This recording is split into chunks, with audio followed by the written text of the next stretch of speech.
Hey guys, welcome back to my channel. I know I'm in my car again, but this is not a car talk. This is just a story time. I'm filming it now because I work late tonight. I got errands to run and I still want to get a video out to you guys because it's Thursday. So without further ado, let's go ahead and hop right into this video.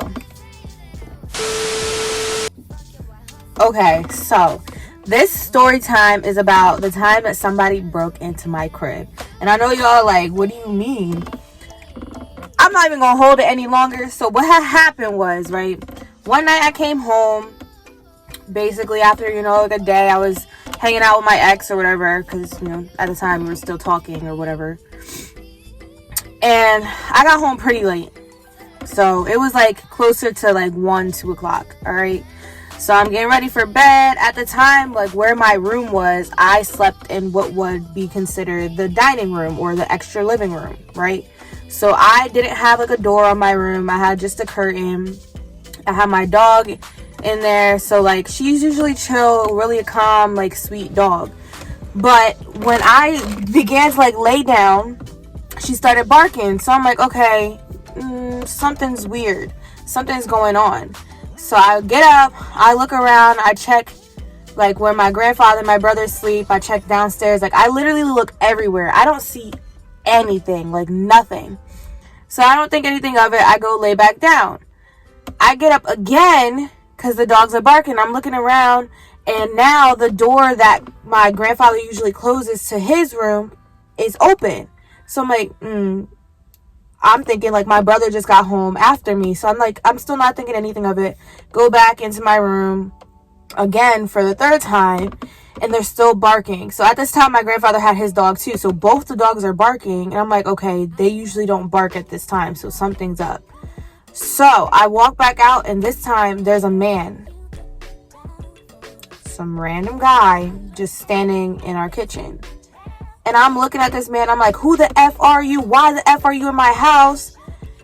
And he gives me a name and I'm looking at him, I'm like, huh? Like, and then as soon as he gives me a name, this man turns and jets out our back door and starts running. And I'm like, bro, what just freaking happened? So I run downstairs to my mom. I'm like, mom, like, what's going on? Like, somebody was in the house. She's like, what are you talking about? What are you talking about?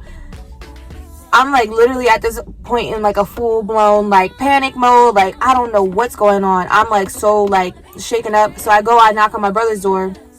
I'm like, yo, like somebody was in the house. Did you have one of your friends over? He was like, no, what are you talking about? I was like, somebody was in the house. So at this time my grandfather was getting work done by these men that were a little sketchy, a little questionable. So I'm thinking it like maybe one of them, because at the time I never saw them because I'm working all the time, so I don't really be home like that.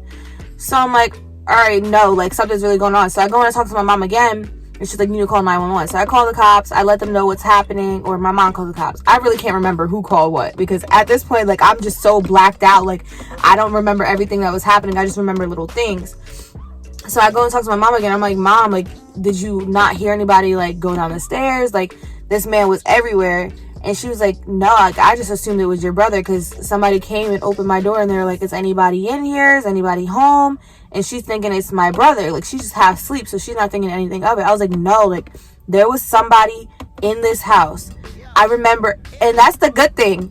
Here's the good part. I remember everything about what this man was wearing at the time. I don't remember now. But at the time, I looked at every single detail of this man's face, the outfit that he had on, literally everything. I was like, this is when crime shows come in handy, okay? Because any other time, I probably wouldn't even think of it. But I was like, no, like in a crisis moment, I'm really observant. And I'm an observant person naturally, but I don't observe every little detail like I did with this thing. So at this point, everybody's up. The cops have been called. And my brother's flipping out. He's like, why wouldn't you scream louder? I'm like, bro, I was screaming at the top of my lungs and nobody woke up. And that was the scariest part, is like, I'm sitting here screaming and none of you guys woke up. Not one single person. So at this point, my brother's mad. My mom's all upset. And he's ready to go fight this guy. So he's like running around trying to like get himself together. And then all of a sudden, the guy starts walking back up our driveway to our front door this time. So my mom slams the door shut. She's like, Juwan, don't do nothing.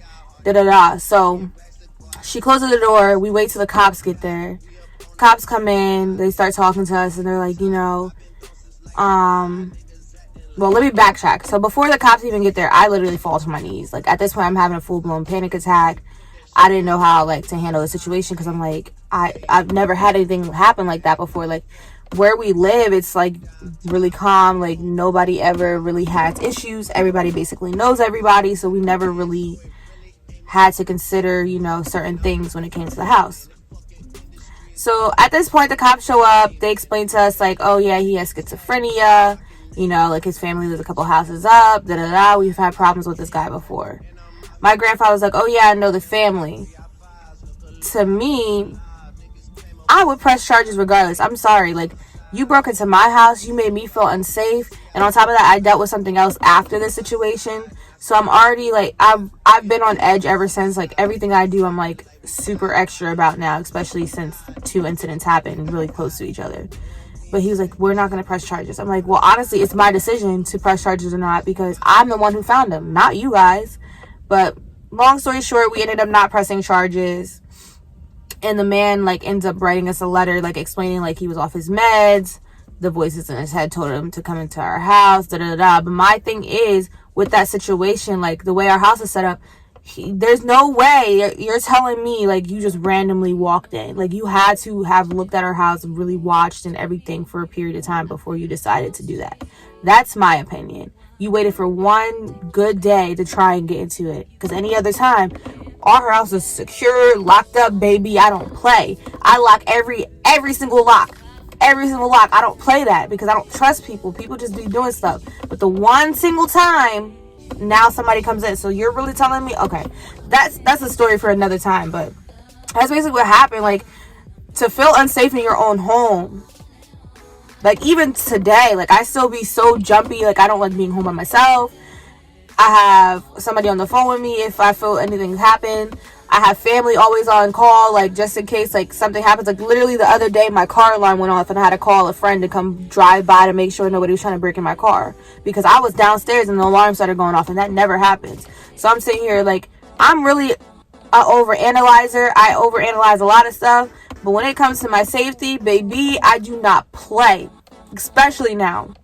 As soon as I can get my other story time up to you guys about this other situation, because I had posted it before, I had to take it down, long story short.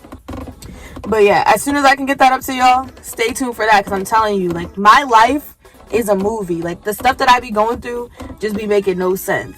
But yeah, so that's basically the story of how somebody broke into my house and made me feel really uncomfortable and unsafe. So yeah. Thank you guys so much for watching today's story time, today's video. I really appreciate you guys. Like, we're at 112 subscribers and we're slowly growing. If you are interested in being in my car talk video, please feel free to DM me on my Instagram. Follow me on all my socials. I'm very active on every single one. Instagram at Alana.Nichelle, Twitter at Alana_Nichelle, Snapchat at ForbiddenXX, and TikTok at Alana.Nichelle_. Make sure you follow my hair page on Instagram at babygirl.braid and my music page at Alana Nichelle Music. Be sure to stay tuned for all my other videos that I will be uploading. I am enjoying this whole journey of becoming a YouTuber. It's so fun. I love it. I'm really being consistent. Like, I have like 91 videos on my channel now. That's crazy. But we are going to continue to keep growing, keep working.